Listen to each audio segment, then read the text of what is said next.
Assalamualaikum warahmatullahi wabarakatuh. Salam semangat. Lestari budayaku, unggul negeriku. Selamat datang dalam kelas ilmu pengetahuan sosial.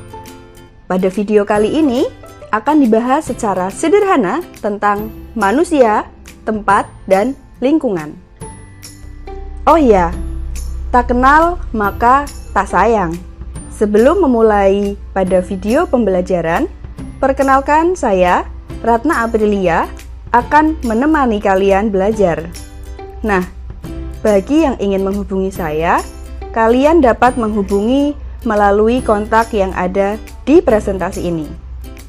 Berikut adalah kompetensi inti 1, 2, 3, dan 4, serta kompetensi dasar 3.1 dan 4.1 tentang konsep ruang dan interaksi antar ruang di Indonesia, serta pengaruhnya terhadap kehidupan manusia dalam aspek ekonomi, sosial, budaya, dan pendidikan. Capaian yang akan kita ukur pada pembelajaran ini adalah 1. Siswa dapat menjelaskan pengertian ruang dan interaksi antar ruang. 2. Siswa dapat mengetahui letak dan luas wilayah Indonesia. 3. Siswa dapat mengenali potensi sumber daya alam dan kemaritiman di Indonesia. 4. Siswa dapat menjelaskan dinamika kependudukan di wilayah Indonesia. 5. Siswa dapat memahami kondisi alam Indonesia. 6. Siswa dapat mengidentifikasi perubahan akibat interaksi antar ruang. Materi yang akan kita bahas ada 6 poin utama, yaitu pengertian ruang dan interaksi antar ruang, letak dan luas wilayah Indonesia, potensi sumber daya alam dan kemaritiman di Indonesia, dinamika kependudukan di wilayah Indonesia, kondisi alam Indonesia, dan perubahan akibat interaksi antar ruang. Pada video ini, yang akan dibahas adalah materi nomor 1-3, sedangkan materi 4-6 akan dibahas pada video selanjutnya. Langsung saja pada materi yang pertama, pengertian ruang dan interaksi antar ruang.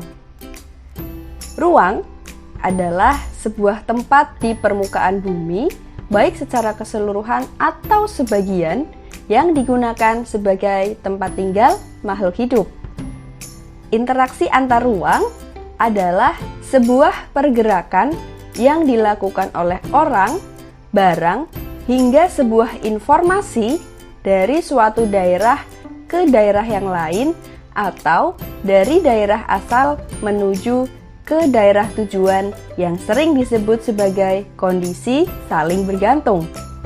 Nah, dalam kehidupan jelas ada beberapa kondisi yang saling bergantung atau memiliki keterikatan untuk terjadinya sebuah interaksi.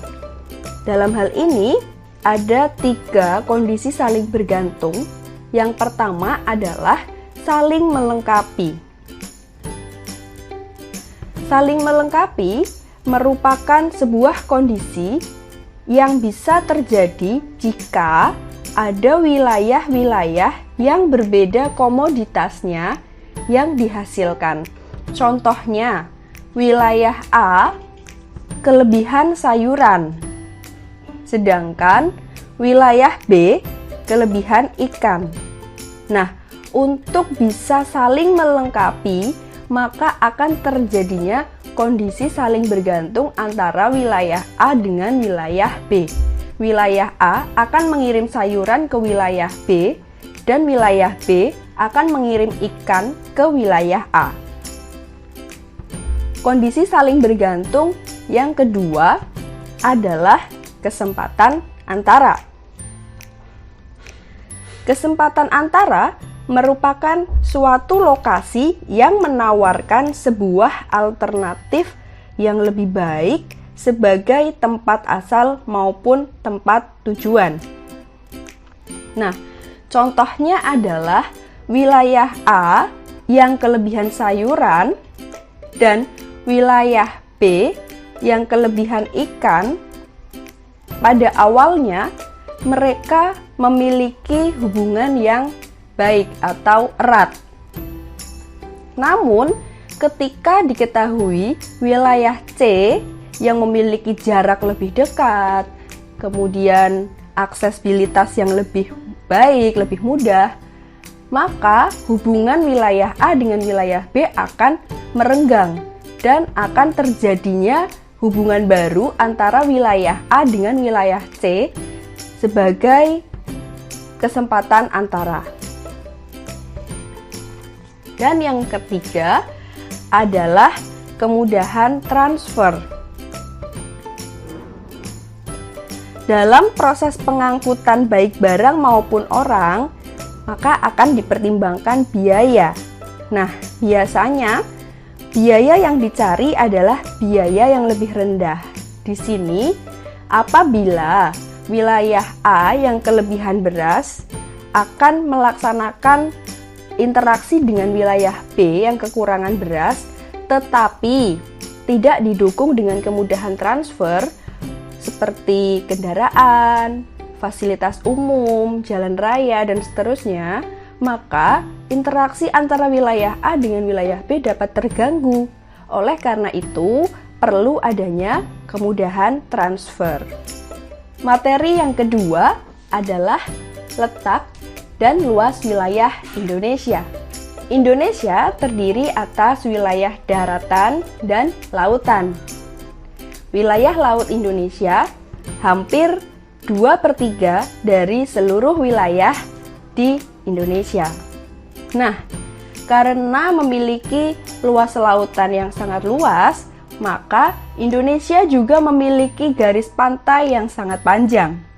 Secara astronomis, Indonesia terletak pada 95 derajat bujur timur sampai 141 derajat bujur timur, 6 derajat lintang utara sampai 11 derajat lintang selatan, 23,5 derajat lintang utara sampai 23,5 derajat lintang selatan. Secara geografis, Indonesia terletak di antara Samudra Pasifik dan Samudra Hindia. Terletak di antara benua Asia dan benua Australia. Berikut adalah batas wilayah Indonesia yang akan saya terangkan melalui peta. Nah, bisa kita lihat pada bagian barat, wilayah Indonesia berbatasan dengan Samudra Hindia.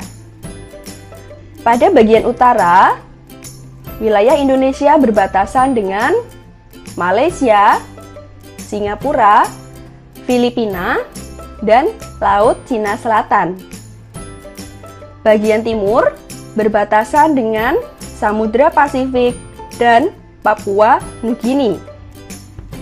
Pada bagian selatan berbatasan dengan Timor Leste, benua Australia, dan Samudra Hindia. Nah, kita juga akan belajar tentang peta. Peta adalah gambaran permukaan bumi pada bidang datar yang diperkecil menggunakan skala. Bagian-bagian peta yang pertama adalah judul. Judul peta biasanya bertujuan untuk menunjukkan isi suatu peta. Yang kedua adalah skala. Skala adalah perbandingan antara jarak yang ada pada peta dengan jarak yang sesungguhnya di lapangan. Skala terbagi menjadi dua jenis, yaitu skala angka yang merupakan skala dengan perbandingan berwujud angka. Sedangkan skala garis merupakan skala yang berbentuk dengan menggunakan ukuran tertentu. Selanjutnya adalah legenda. Legenda merupakan keterangan semua objek yang ada pada muka peta. Dengan menggunakan legenda, pembaca peta akan lebih mudah dalam memahami objek yang ada di wilayah peta tersebut. Selanjutnya adalah inset. Inset merupakan peta kecil yang terdapat dalam suatu peta yang bertujuan untuk menunjukkan lokasi daerah yang dipetakan di antara lokasi lainnya yang lebih luas. Selanjutnya adalah simbol. Simbol peta merupakan tanda khusus yang mewakili objek yang dipetakan, sehingga orang yang melihat peta tersebut akan memudahkan dalam memahami isi peta. Jenis-jenis simbol peta: 1. Simbol titik, garis, warna, dan area. Selanjutnya adalah orientasi utara. Umumnya, peta memiliki orientasi utara yang disimbolkan dengan anak panah. Ini bertujuan untuk menunjukkan arah mata angin. Yang terakhir adalah sumber peta. Sumber peta merupakan orang atau lembaga yang dapat membuat peta.